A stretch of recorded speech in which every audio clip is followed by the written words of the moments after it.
The Chicago Bulls get beat by the Detroit Pistons. We're going to be talking about the key takeaways from tonight's loss.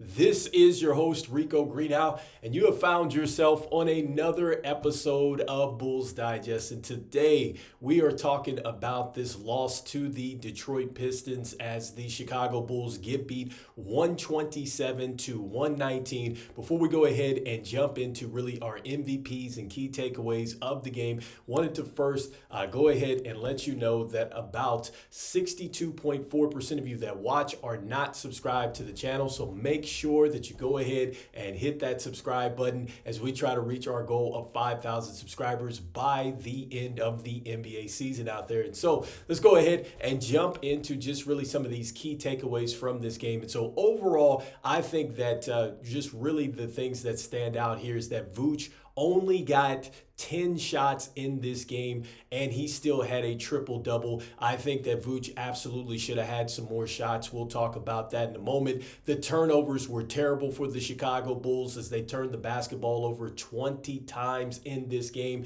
There was a lack of defense at the end of this game, poor rotations. The Pistons got everything that they wanted in the paint, and really after the Bulls went cold, I think in the second quarter, the Pistons took over and they really never looked back. And so let's go ahead and jump into the box score and look at some of these key takeaways from this game. And so let's start with the MVPs like we always do. And I want to start with Josh Giddey. I think that Josh Giddey, I think he was fabulous today. I loved his energy out there. I loved his effort as far as knocking the basketball out there and trying to keep the ball alive for us to get some rebounds. And so his effort was there.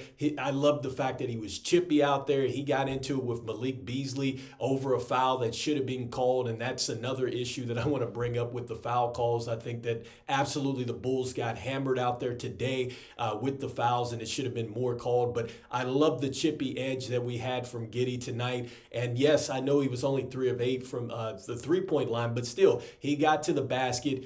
He attacked. He had 20 points. He had 11 rebounds, 4 assists. He had 3 steals. He was +7. Really, he was all over the place. So he had a good game. Next up with Vooch. And so Vooch, look, he had a good game, but he only got 10 shots. I mean, you have got to give your big man shots, and he's your second leading scorer. 10 points is just, 10 shots is just not enough for him. 20 points, 10 rebounds, 10 assists. 1 steal. He had 2 blocks as well. Look, he had a fabulous game, even though he only got the 10 shots. And so I thought that was amazing. Next up, just going into the rest of the starters with Ayo, he had 14 points. He had 5 assists, 3 rebounds. I did have a block shot. He was negative of 11 as far as the plus-minus box score, 6 of 9 from the field. I think initially he had a pretty good start out there. I thought defensively, I liked that a lot. I thought his effort on Cade Cunningham was good, and so I like that. I like the fact that he's still working his way back from the calves, and so that was good to see. Next up, I think the starter that maybe struggled the most out there tonight for us was Coby White. I mean, he had 22 points, 3 assists, 3 rebounds. He did have a steal, but he was negative 18. I just felt like a lot of the shots after the Bulls went cold, I think in that second period, I think he forced it. He's played for 34 minutes. Looked like he went down kind of hard after he went into, I think, Tim Hardaway Jr. on that. It was called a block, but it just he got the foul call, but he kind of got up a little gingerly there. And so maybe that's something to maybe monitor going into the next game. But I really think that he struggled there. Next up was Zoe. And so Zoe, I think, again, he continues to be an impact for me. I know he was only 3 of 8 from the field, 13 points, active hands, 4 rebounds, 2 assists. He was only a -2 in the plus-minus box score.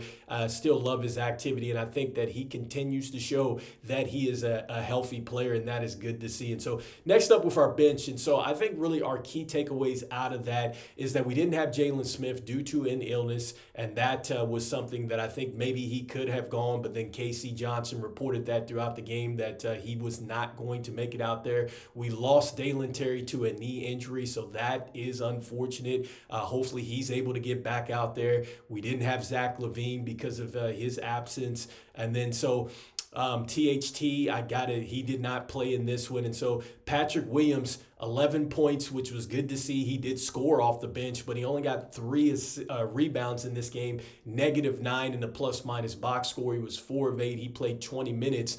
In comparison to Matas Buzelis, he actually got more minutes than Patrick Williams. He had 26 minutes off the bench. He was only a -3 in the plus-minus box score. He had 12 points. He had 3 rebounds. He had an assist. But more importantly, I loved his activity. He was 5 of 9 from the field, unafraid to shoot the 3 ball, cutting to the basket. That was good to see. Yes, he got beat on the defensive end, but the effort was there, and the only way he's going to get better is for him to continue to play. And it's good to see that Patrick Williams actually gets double figures off of the bench. Hopefully that's something that the Bulls can continue to really build off of. You have Jevon Carter. He had 5 points in this one in 12 minutes of play. So he played off the bench. And then Julian Phillips, only 2 rebounds, but he was +5 with an assist. And so next up, wanted to go ahead and jump into just the box score and just really some of those key takeaways here as the Bulls take this defeat. And so as we look at the box score and we take a look, I think really the key takeaway out of this is just that the Bulls, just the turnovers, the 20-11 in the turnovers. As far as the points in the paint, look, the Bulls got just destroyed with points in the paint, 80-44. The Pistons eat up the Bulls in the paint. I mean, that was just terrible. And I talked about the lack of defense really in the fourth quarter. I think that was atrocious. And then as far as the steals are concerned, the Pistons lead that 14-7. So the activity was there, clear with the turnovers that we had. The Pistons lead in the block shots 5-4 there. And as far as rebounds are concerned, 44-42 Bulls rebounds. As far as assists to field goal makes, we had 28 assists to 41 field goal makes. As far as our field goal percentage, 46.1 from the field, but only 36.3 from 3. The Pistons shot 54.5% from the field, only 33.3 from 3, but still, they had a ton of easy baskets inside in this game. So anyway, let me know what your key takeaways are from this loss tonight. Again, I think that this is a game very much the Chicago Bulls really should have and could have had. They came out with the right energy, and then they just, once they went cold with that three-point shot, I think that is really where it fell apart, and that's probably where we needed to go inside to Vooch, who is our second leading scorer, and we failed to do so. So I think that this is a disappointing loss. Once again, we beat ourselves with the turnovers. And so let me know in the comments what you're thinking. Just want to thank everybody out there for liking, sharing, and subscribing to Bulls Digest. It means a lot. So we try to reach our goal of 5,000 subscribers by the end of the NBA season out there. Wanted to let you know that once again, 62.4% of you that watch are not subscribed to the channel. And lastly, before we jump out of here, just want to say, look, the Bulls have got to make sure that they've just got to execute on these game-to-game basis. I don't care who you bring in via trade or whatever that looks like. You still have got to get to a point where you're not beating yourselves with the turnovers, and you have to execute and get it to your players that you know can score the basketball like Vooch. So very disappointing that we went away from that. We relied a little bit too much on that three-point shot. So these are things that are basic principles that the Bulls need to really consider, tightening up as the season goes along. And so hopefully they do that. We know that the trade deadline is coming up. We're going to be talking about those trade rumors as it gets closer, especially after this wild trade, from the Lakers and the Mavs. And so we'll be talking a little bit more about that. And look, tough loss, but I'm still saying go Bulls, and I will see you in the next one. All right, peace.